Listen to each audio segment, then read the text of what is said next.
The B-29, the steel beast that burned an empire. The first night the Japanese home islands heard it, nobody had a name for that sound. It wasn't the snarl of a fighter engine, it wasn't the screaming fall of a bomb. It was deeper, heavier, slow but irresistible. A rolling thunder that seemed to press down on the air itself, like a city of steel walking across the sky. People looked up and could not understand why the heavens suddenly felt so low, why one aircraft could seem big enough to blot out half a neighborhood, why the sky, which had always felt distant and untouchable, now felt like it was sagging under some enormous weight. When the first of those monsters slid over Tokyo, a Japanese duty officer stared at it for a long heartbeat and finally said just one line: "That's not an airplane." He wasn't wrong. The first time you saw a B-29, the scale of the world shifted under your feet. It didn't twist and snap like a fighter. It didn't scamper like a medium bomber. It moved with the indifference of something that did not belong in this era at all. Too large, too clean, too bright, too silent for its size. It looked less like a machine and more like a piece of the future that had been dropped into the wrong war. In the long history of killing tools, very few weapons create this feeling in their enemies, not just fear, but futility. The first time Japanese observers reported the B-29's altitude, their superiors assumed someone had misread a gauge. The number was absurd. The silver shape was sitting at a height they were never meant to see, beyond the climb of every interceptor they had, beyond the effective reach of their anti-aircraft guns. In that moment, Tokyo had no idea that the United States had already finished something Japan had never truly imagined and had absolutely no way to stop. The B-29 was not simply a new bomber. It was an entire nation's industry, technology, resources, and political will melted down and poured into one metallic silhouette. It was a sentence one country wrote to another in rivets and aluminum. "You are 20 years behind us, and we are going to drop those 20 years on your cities." But the story doesn't start in the sky above Tokyo. To understand what the B-29 really was, you have to go back to the last quiet year, back to a United States that was still watching Germany and Europe, watching Japan expand in Asia, watching China bleed.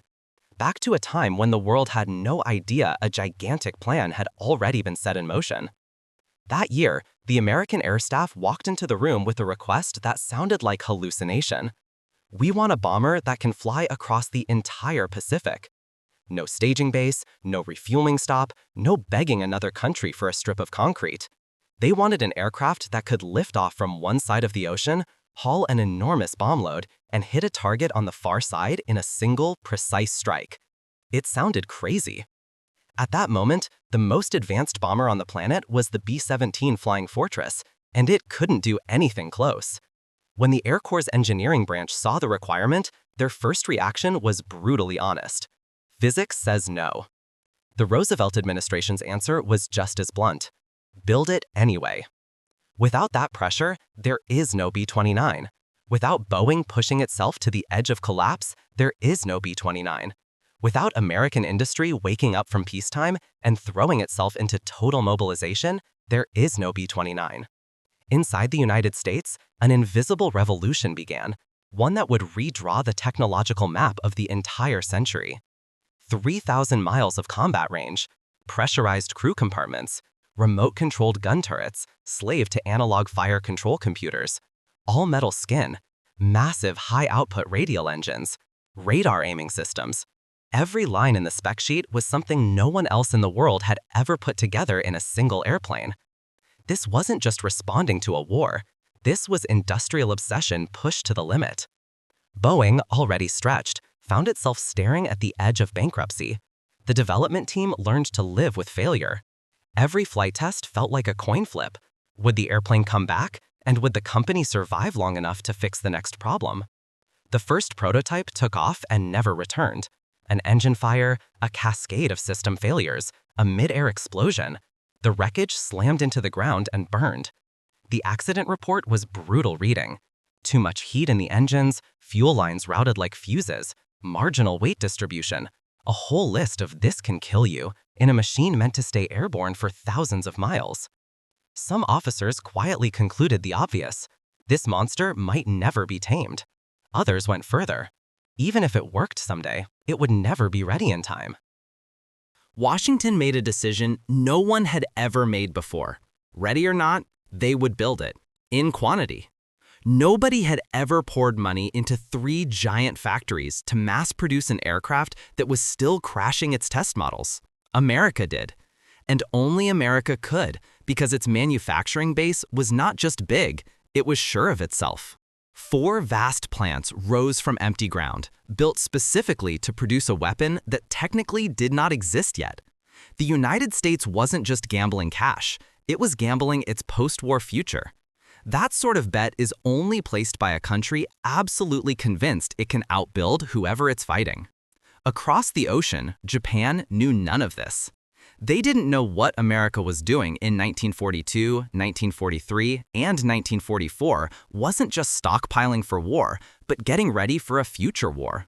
The Japanese High Command believed the attack on Pearl Harbor had bought them 2 years of golden advantage. In reality, those 2 years were just the countdown on their own defeat. America hadn't bought time, it had bought distance. The distance it needed to spin up industry, mature designs, and turn a blueprint monster into a real one. When the day finally came and the B-29 shed its early failures and flew the way it was supposed to, Boeing's chief engineer kept his hubris to a minimum. From now on, he said quietly, war won't look the same. Generals stared at the huge fuselage, the clear blisters of the pressurized cockpit, the remote turrets, the bomb bay that could swallow more than 6 tons of explosive, and asked just one question. Who on earth can defend against this? Nobody had a good answer. Japan never saw the question coming. Even when the first B-29s appeared in Asia, the Imperial General Staff shrugged. To them, it was just a supersized fortress. Longer legs, maybe more payload, but fundamentally the same animal. They clung to that illusion right up until the moment a silver shape cruised over Tokyo at an altitude no Japanese fighter could maintain and made their entire air defense concept obsolete in a single pass. Only then did they understand. It wasn't simply bigger, it belonged to another era. From that instant, Japanese air defense stopped being a tactical problem and became a physics problem. You can't train your way out of a generation-wide technology gap. But before the B-29 became the steel beast that turned Japanese cities into firestorms, the United States nearly broke its own monster with one spectacularly bad choice. They put it in the wrong place. They sent it to China. Even the men who signed off on the plan hated talking about it later. It wasn't a product of clear-eyed strategy, it was born of politics, not efficiency, but symbolism, not a road to victory, but a slow slide into humiliation. Everyone who lived through that phase described it the same way. Putting the B-29 in China was insane. The problem wasn't just runways, it wasn't just fuel, it was everything. China was being crushed under total war, roads bombed out, rail lines shredded, ports strangled. There was no heavy equipment to build proper concrete strips, no deep pool of mechanics trained to tear down a duplex cyclone and rebuild it, no machine tools to fabricate major components. Every cracked spar, every failing hydraulic pump, every overheating cylinder had to be patched with parts flown in from India over the Himalayas. The hump wasn't a supply route, it was a meat grinder. To deliver a single gallon of gasoline to a Chinese B-29 base, American transport crews burned roughly 14 getting it there. That wasn't propaganda, that was in the logs. Every takeoff from those fields was like feeding the program's future into a furnace. But Washington could not admit it.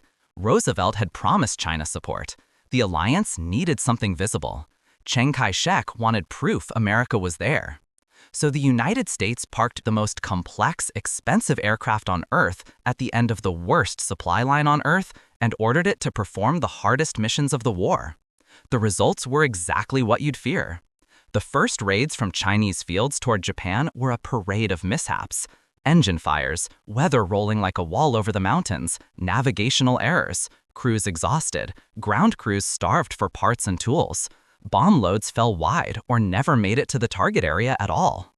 One B-29, fighting overheating engines, tried to put down on a crude coastal strip. The landing gear collapsed. The aircraft slid, tore itself apart, and went up in flames. The crew walked away. The airplane didn't. Each B-29 represented the labor of thousands and the cost of a small town. And now they were being written off by bad concrete and thin air. The worst blow didn't happen in the sky at all. One day, Japanese Zeros and Type 1 fighters swept over a B-29 base in China almost lazily. Radar was useless, early warning spotty, defenses too thin to matter. The field was huge, open, and full of silver targets parked wingtip to wingtip. It was a turkey shoot, and the turkeys were superfortresses. The Japanese pilots strafed and bombed at will. 8 B-29s died on the ground in one raid, turned into blackened carcasses before their engines ever turned over. Photos of the wrecks, twisted frameworks, torn open skins, burned out wings made it back to the United States. Each frame looked like the corpse of some extinct metal animal. Those pictures didn't just sting, they enraged. This wasn't combat attrition, this was embarrassment. And it wasn't Japan's strength that did it, it was America's decision to put a giant on a floor that couldn't hold its weight. The B-29's first war was a failure, bad enough that the Air Forces finally said the quiet part loud. China was a mistake. After months of argument and bruised egos, they did what they should have done from the start. They pulled the monster out. No more hump, no more burning 14 gallons to deliver one. No more pretending symbolism could stand in for strategy. Every crew, every engineer, every technician would be pointed at something else. At 3 names on a map that meant almost nothing to civilians and everything to planners. Saipan, Tinian, Guam. To Japanese commanders, the Marianas were outer strongpoints, islands in a long defensive belt, important but not sacred. To American planners, they weren't islands at all. They were distance. If you stood on the Marianas and drew a circle with a B-29's combat radius, Japan's home islands sat right inside the arc. Tokyo, Nagoya, Osaka, Kobe, Yokohama, all of them within reach. Capturing the Marianas meant the United States no longer needed China, no longer needed to beg geography for mercy. It meant B-29s could take off from well-built bases with deep supply dumps, point their noses northwest, and visit the empire at will. That's why Japan had to hold those islands. Lose them, and the monsters would come. Tokyo understood it far too late. When the U.S. fleet closed on Saipan, the Imperial Navy finally grasped the stakes. If they didn't stop this landing, if they didn't throw everything they had into the fight, they weren't just losing sand and jungle. They were handing over the key to their front door. So they sailed out for what would become the Battle of the Philippine Sea. American pilots, looking back, had another name for it: the Marianas Turkey Shoot. It wasn't chest beating. Japanese pilots would later use even harsher words. We were sent to die. Japan had built up a trained, lethal air arm in the early war years, but by 1944, they were sending up boys with thin training, flying against a battle-hardened U.S. carrier force wired with radar, radios, fighter direction centers, and a layered, disciplined system of interception. Japanese planners still thought they were fighting 1942. They weren't. Radar picked up the Japanese strikes long before anyone's eyeballs could. Combat air patrols were vectored to perfect positions. American fighters ate the oncoming raids alive before they ever got near the fleet. One U.S. pilot said later, "They were dead before we saw them." By the time it was over, Japan had lost almost 2/3 of the pilots they sent into that battle. Machines could be replaced. Those men could not. They were the last serious reservoir of experience in the Imperial Air Arm. Their loss broke something that could not be repaired. Without them, the defense of the Marianas became impossible. Saipan fell. Guam fell. Tinian followed. And on the north end of Tinian, engineers flagged out a patch of land and decided that this, here, would become the B-29's true home. It wasn't just a strip of dirt. It became an airfield so huge and so heavily built that visiting Japanese officers after the war had to invent metaphors to describe it. America wasn't building runways, one of them said. They were building another country. Concrete and steel mats turned jungle into lattices of taxiways and parking ramps. Fuel pipelines snaked across the island. Ammunition dumps mushroomed. Maintenance hangars big enough to swallow a dozen aircraft opened their mouths toward the sea. When the first waves of B-29s taxied out to those runways, ground crews just stood and watched. For the first time, the giant was exactly where it belonged. The wings glared silver in the Pacific sun. Remote turrets slewed quietly, testing their arcs. 4 monstrous engines rumbled with a sound that felt older than the war, like a piece of the industrial age had grown lungs. Everyone on that island understood something simple and terrifying. The real war was about to start. What shocked the Japanese high command wasn't just the machine. It was the number of them. The United States didn't deploy 10 or 20. It deployed hundreds. Hundreds of steel beasts lined up like a forest of metal, waiting to take off. An air fleet capable of hollowing out a nation's cities. A weight of aluminum and explosives that could turn the sky itself into a weapon. No city on Earth could truly defend itself against that. No country had enough guns, fuel, or pilots to swat down that many giants. When the first mass raids lifted off from Tinian, Guam, and Saipan, Japan was still trying to figure out what it was looking at. It wasn't the Navy. It wasn't a carrier strike that could just be pushed back. It wasn't an invasion fleet hovering offshore. It was something new. It was destruction that flew itself to your door. American commanders gave a simple order. Tonight, we take the war to their homes. At first, they tried to do it by the book. High altitude, daylight, precision. B-29s climbed up into the cold, thin air over the jet stream, pointed themselves at industrial targets, and tried to put bombs into specific factories, specific shipyards, specific engine plants. On paper, the plan was beautiful. In reality, it ran into physics, weather, and the B-29's own growing pains. Engines still overheated. Systems still glitched. Winds aloft shoved bombs off course by miles. Clouds hid aiming points. Ground crews wrestled with maintenance. The monster could fly. It could reach. It could drop. But it was not yet doing what it had been built to do. Then, the United States sent a man to Tinian who wasn't interested in doing anything by the book. His name was Curtis LeMay. LeMay didn't look like the kind of man who would redraw the rules of aerial warfare. He didn't shout, he didn't posture in front of maps. He spoke in flat sentences, smoked too much, and wore the same unreadable expression in every photograph. Officers who worked for him joked that talking to him was like talking to a stone. But nobody doubted his results. Everywhere in the war that operations stalled, every theater where problems were labeled impossible, every place that needed someone to squeeze more out of what existed, LeMay kept getting sent. When he arrived on Tinian and walked out to the B-29 parking lines, he didn't gawk at the sleek fuselages or the shiny turrets.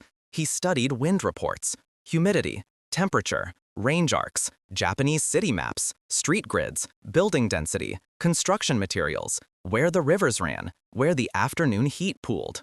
He wasn't thinking like a conventional bomber commander. He was thinking like a man who wanted to break the entire system. LeMay gathered his group and opened with 2 sentences. Up to now, you've been doing it wrong. I'm going to show you how to do it right. He wasn't talking about sloppy flying. He was talking about the entire concept. The high-altitude precision campaign simply wasn't delivering. The jet stream threw bombs off course. Clouds and smoke hid aiming points. Mechanical problems wasted sorties. Trying to do textbook pinpoint bombing against Japanese cities from the stratosphere was, in his mind, a misuse of the machine. LeMay didn't worship accuracy. He worshipped effect. He didn't care about the elegance of putting one bomb on one factory. He cared about how fast he could rip the heart out of a nation's capacity to fight. He looked at Japanese cities, tightly packed, built largely from wood and paper, threaded with narrow streets that acted like chimneys, and came to a cold conclusion. You didn't need to blow them apart. You needed to burn them. He proposed a shift that stunned his air crews. Strip the B-29s of most of their defensive guns. Stop chasing sunlight. Fly at night. Drop down to low altitude. Load up not with big, high-explosive bombs, but with clusters of M69 incendiaries, small devices designed to scatter flaming gelatin across rooftops, attics, and the tops of warehouses. Aim not at buildings, aim at districts. Stop thinking about targets. Start thinking about systems. Japanese cities were built to breathe. Their wooden frames soaked up the day's warmth, their alleys funneled breezes. Set enough of them on fire at once, and physics would do the rest. Hot air would rise, cool air would rush in along the streets, feeding the flames. Individual fires would merge into a single living thing, a firestorm. To most officers, the proposal felt like gravity flipping upside down. The B-29 had been designed around altitude, around staying above the flak and the fighters, around hovering where nothing could touch it. Dropping down into the dark, into the engagement envelope of every gun and night fighter Japan still had, seemed suicidal. We built this thing to fly high, some of them argued. Why throw that advantage away? LeMay's answer was stripped of romance. Because this is how we end the war. He studied wood samples, street plans, weather patterns. He didn't see Tokyo as a capital. He saw it as a fuel bed. Not a city, but a chemical arrangement waiting for a spark. Japan, he said, isn't a country you defeat with blast, it's a country you collapse with fire. He wasn't interested in destroying buildings, he was interested in deleting functionality. He had his armorers stop thinking in terms of individual bombs and start thinking in terms of flow. How fire would move through a ward, how an entire power grid or transport hub could be crippled, how a city could be made unlivable without being raised completely flat. The weapon he chose, the M69, didn't look like much, a stubby little cylinder that didn't make a dramatic bang.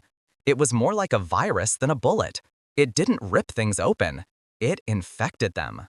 Not surprisingly, a lot of people were uncomfortable.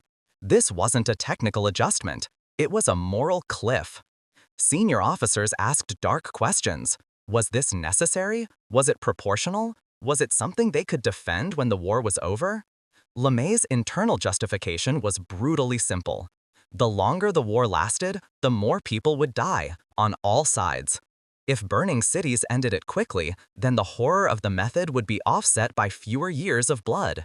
That was the argument he used on himself and on anyone who objected loudly enough. Whatever you think of that logic, the fact is simple.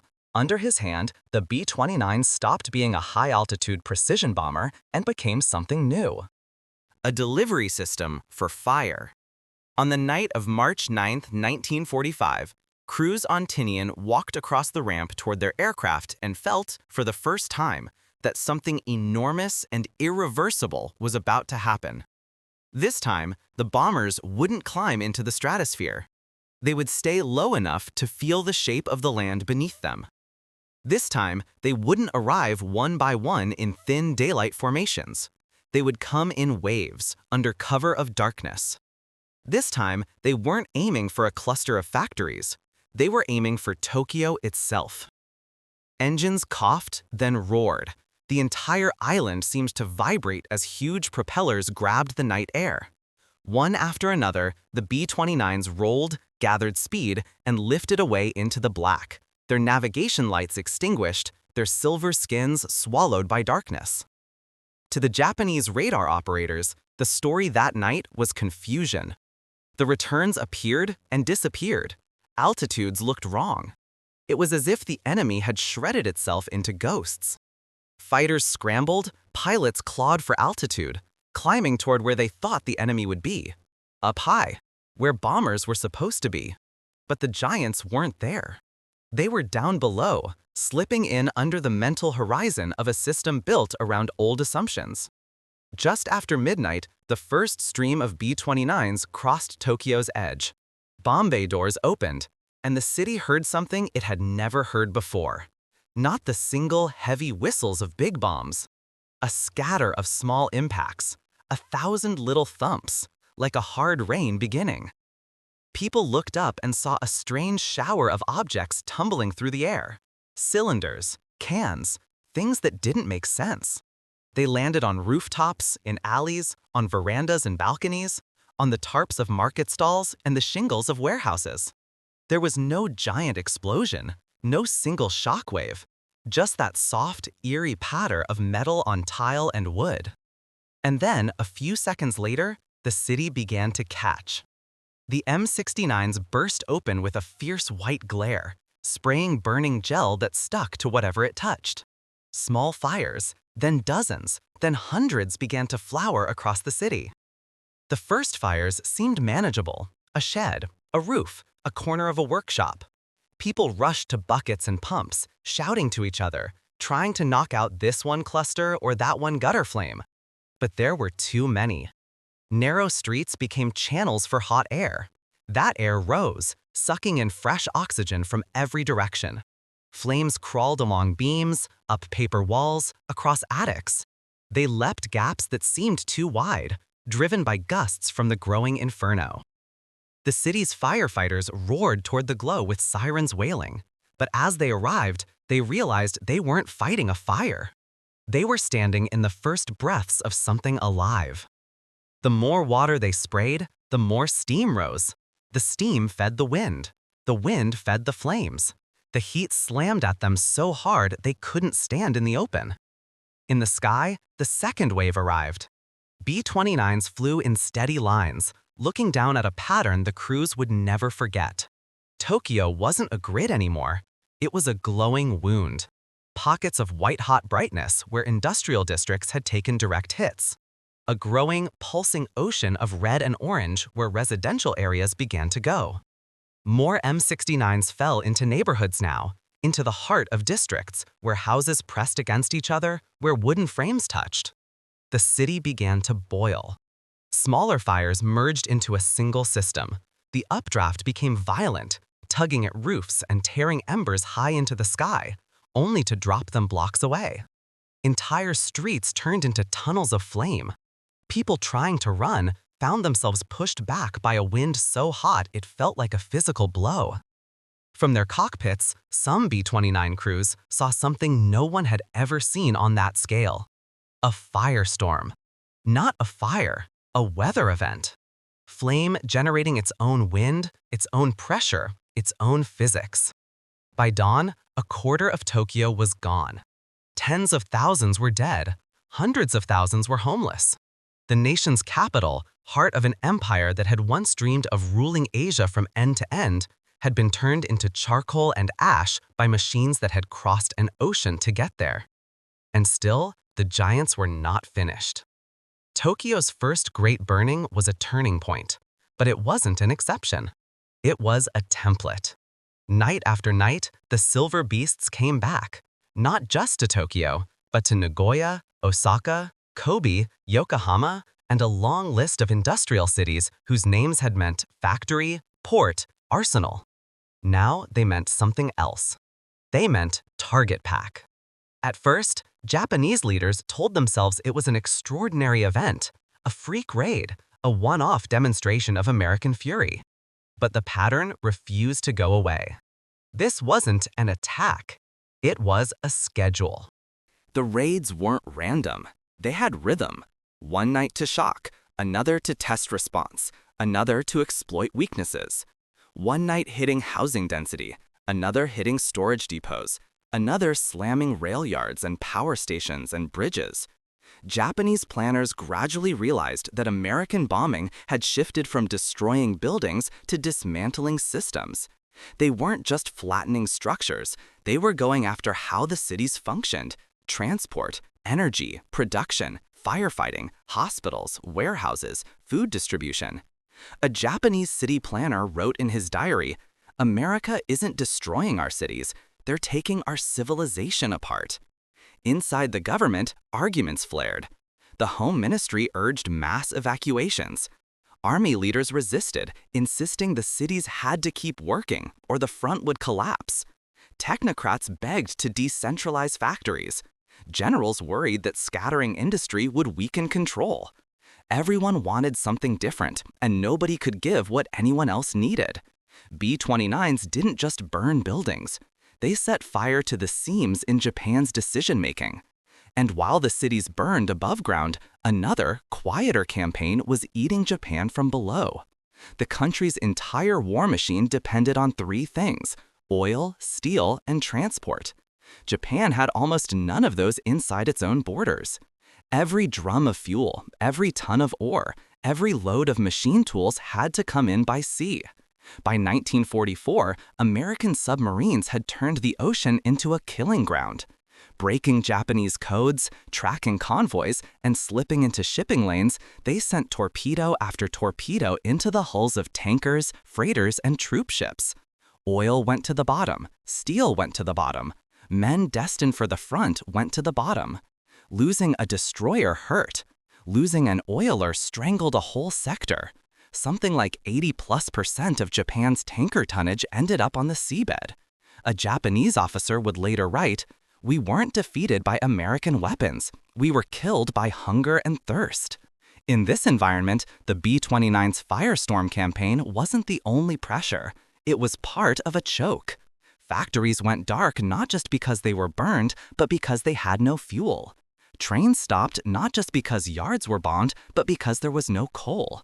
Planes sat silent not just because airfields were cratered, but because there was not enough gasoline left to train pilots or fly patrols. Japan wasn't just being beaten, it was being understood. American planners had looked at the map, traced the pipelines, charted the shipping routes, studied the grid, and hit each nerve in turn. The last phase of the conventional air war wasn't as dramatic as the great city firestorms. There weren't always giant clouds of flame. But it was just as deadly. B-29s went after oil refineries, power plants, transformer yards, rail bridges, tunnels, port facilities, steel mills, coal handling facilities. Things that don't make good newsreel footage, but make all the difference between a country that can move and one that can't. Japanese engineers warned the cabinet, if these nodes are hit much harder, the system will fail outright, not start to struggle, fail. You can't run a modern war on ideals. You run it on watts, tons, and barrels. And those were vanishing. At the same time, in laboratories and desert test sites half a world away, another project was reaching its own climax. The Manhattan Project wasn't born to be a new kind of bomb for B-29s to carry. It was born out of fear that Germany would be first. But by the time the reactors were running and the implosion lenses were being tested, one practical question had to be answered. If this thing works, how do we deliver it? Only one aircraft in existence could carry a weapon that big and fly that far: the B-29. Not because it was huge or advanced or pressurized, even though it was all three. Because it was the only machine that could take off from an American base, reach the Japanese home islands, and come back, carrying a bomb the size of a small car. So the Superfortress began a second life, not just as an incendiary carrier, as the platform for something the world had never seen. A secret unit was formed, the 509th Composite Group. Their B-29s were modified, turrets removed, structures reinforced, bomb bays altered, wiring rerun, fuel capacity tweaked. They didn't fly regular missions. They didn't join the nightly tide heading to Tokyo or Nagoya. They trained in their own strange rituals, flying odd profiles, dropping test weights, rehearsing procedures for a mission nobody fully explained. Most of the men knew only that they were preparing to use a different kind of bomb. The cities to be struck were chosen in maps and conference rooms, far from the noise of engines. Not at random, carefully. They had to be large enough, militarily significant, relatively untouched by previous fire raids, and isolated enough that the effects could be studied. Kyoto was spared for its cultural and religious significance. Tokyo had already been savaged by fire. It would be too hard to measure anything new. Osaka and Nagoya had already been hammered. So a few names were circled: Hiroshima, Kokura, Nagasaki, Niigata. While those names were being argued over, Japan's Supreme War Council was having its own argument about how to prolong the war, not end it. If they could inflict enough casualties on an American invasion, perhaps they could negotiate something less than total surrender. Perhaps they could keep the throne intact. Perhaps they could salvage something. All of those plans rested on one assumption, that America would have to come ashore, that America would have to bleed. They were still thinking in terms of numbers of divisions and fleets. The United States was thinking in terms of kilotons. On a still morning in August, on an island called Tinian, ground crews stood behind a rope line and watched a particular B-29 sit alone in a pool of light. It had a name painted on its nose, Enola Gay. There was something different about the atmosphere around it. Guards posted closer, fewer people, no one allowed to walk under the open belly. Inside that belly was something heavier than anything they had ever loaded, not just in weight, in consequence. The briefings for the crew were oddly dry. Here is your route, here is your altitude, here is your primary aiming point, here is the weather. Someone asked, "Will we have fighter escort?" The answer was simple. No, they can't catch you. Before dawn, Enola Gay's engines turned, coughed, then settled into a deep rumble.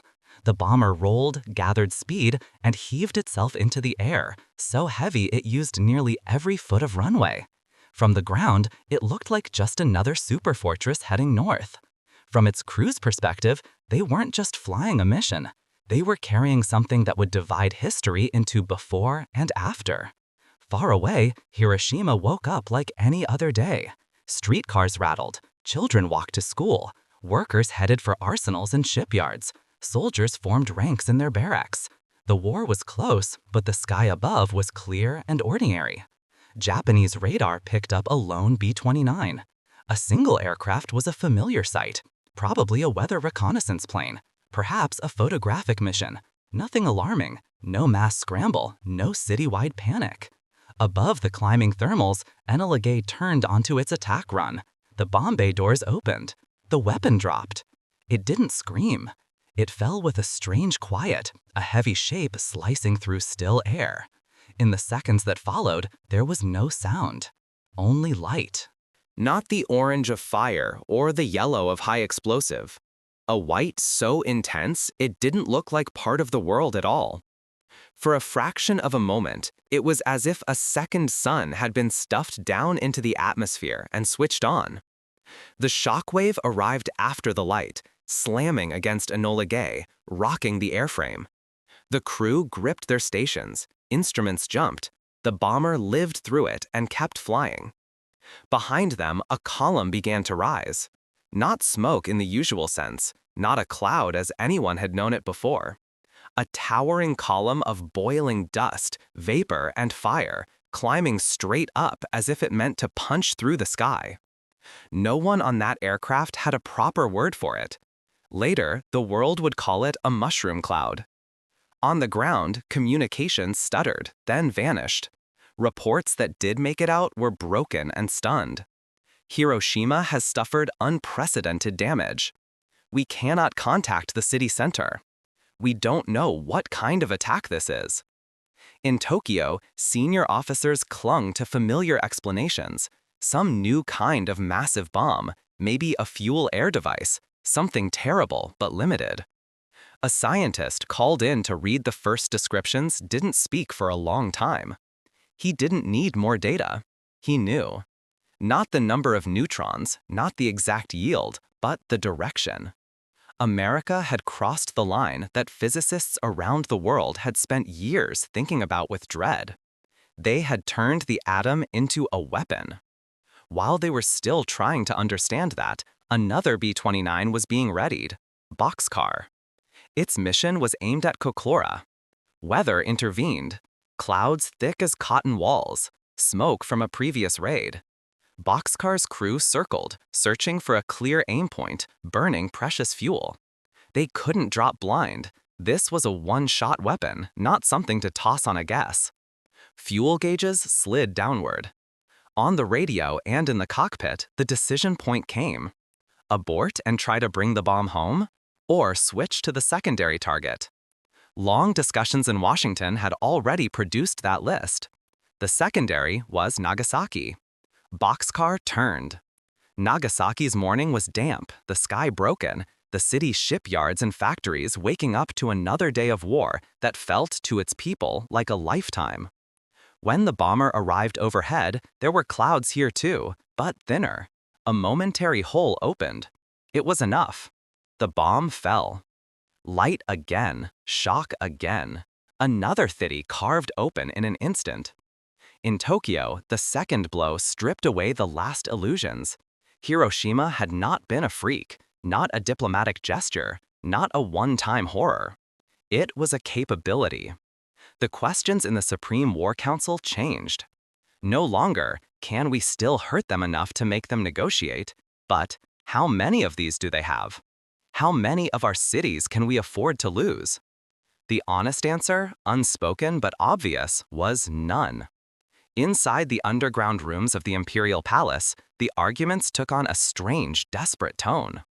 Army leaders spoke of honor, of fighting to the last man, of bloodying invading Americans so badly that they would think twice. Navy officers who had watched their fleets sink and their air crews die argued there was nothing left to trade blows with. Diplomats pointed out there were no bargaining chips left, no navy to threaten, no overseas empire, no industrial base. The emperor listened. For years, he had been a figure above politics, above strategy, above operational detail. This time, in a break with tradition as old as the state itself, he spoke not as a symbol, but as a man making a decision. He said the words that broke the deadlock. The war must end. He didn't use the language of victory or defeat. He used the language of survival. If we continue to fight, he said, Japan will be destroyed by fire and storm. The lives of the people must not end in such a way. For the first time, the ultimate authority in Japan stepped out of the old logic of win or die and into a new one. Exist or don't. Even then, the path to surrender wasn't smooth. Desperate officers plotted to block the imperial rescript, to seize recordings, to prevent the announcement. In the shadows of Tokyo, soldiers loyal to the idea of endless struggle tried to pull the state back from the brink of ending the war. They failed. The recording was made. The words were broadcast. To endure the unendurable and to bear the unbearable. Across a shattered country, people huddled around radios, listening to a voice they had never heard so clearly, saying something they had never imagined it would say. The war was over. The B-29 had not defeated the Japanese army in the old sense. It had done something more fundamental. It had taken away Japan's ability to remain in the war at all. After the surrender, the sky over Japan changed. No sirens, no searchlights, no red tracers clawing upward. B-29s still came, but now they dropped leaflets, food, medical supplies.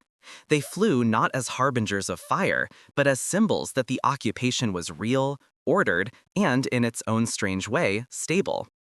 Children who had once watched the monsters overhead with terror now stood in fields and stared at them with a different feeling. Confusion, curiosity, and a dawning sense that the shape of the future would be different from anything they had expected. Japanese engineers, officers, and citizens walked up to grounded B-29s for the first time and truly saw them. The diameter of the tires, the height of the tail, the polished skin you could see your reflection in, the rivet lines marching away in perfect formations. Some touched the metal and felt something cold and unsettling. This was the material form of the gap between eras. The story of the B-29 did not end with Japan's surrender. It became a template. Other aircraft sprouted from its lineage: the B-50, the massive B-36, bigger wingspans, longer legs, new engines. Each generation pushed the idea of long-range air power further. In the Soviet Union, 3 B-29s that had landed there after wartime missions, interned and never returned, were stripped down, measured in microscopic detail, and reverse-engineered into the Tu-4. Soviet industry bent itself around copying a machine that represented, in metal, the American advantage. The Cold War's first strategic bomber force on both sides of the Iron Curtain owed its existence to the Superfortress. In that sense, the B-29 did more than burn one empire. It lit the fuse on a new kind of global standoff. It showed the world 4 hard truths. First, industry is not support. Industry is the battlefield. Japan had brave soldiers, gifted pilots, clever naval officers. But the war was not decided on the decks of ships or in the jungles alone. It was decided in foundries, assembly lines, tank farms, and shipyards. America used the B-29 to turn its industrial advantage into a weapon in itself. Japan's factories could not keep up. Its refineries could not keep up. Its transports could not keep up. When one side builds in the 1940s and the other side is still effectively building in the 1920s, the outcome isn't really close. Second, technology doesn't just increase firepower, it rewrites the tempo of war. The Zero had once ruled the Pacific sky, but it was a creature of an earlier moment, light, agile, deadly at medium altitude. It could not climb where the B-29 cruised. It could not keep pace with the range, the payload, the systems. Japan was still fighting the war it had prepared for in the 1930s. America had already moved on to the war of the 1950s. No amount of individual bravery can permanently bridge a gap like that. Third, weapons are not just tools. They are sentences. The firebomb raid said, "We can reach your cities whenever we want." The shipping blockade said, "We can stop your blood from flowing." The atomic mission said something even simpler. "We decide when this ends." You don't have to agree with how those sentences were written to understand their meaning. They were not tactical messages, but political ones.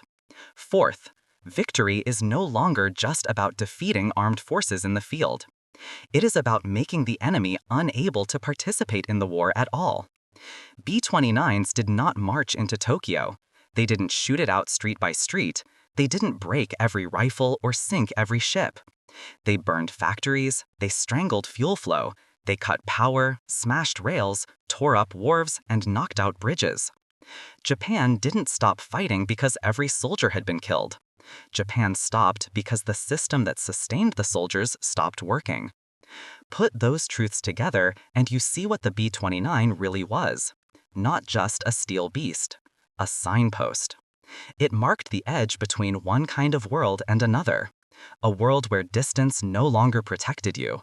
Where national will, no matter how fierce, could not compensate for being 2 decades behind in science and production. Where the sky was no longer just a place you looked up at, but the main avenue along which your fate could arrive. For Japan, those lessons came in fire and light. For the rest of the world, they came in the uneasy silence afterward, as nations looked at the Superfortress and everything it had carried, incendiaries, high explosive, leaflets, and finally atoms, and realized they were looking at the future. Every strategic bomber that has flown since, every long-range aircraft carrying weapons meant to shape the destiny of cities and nations, traces its lineage back to that shape.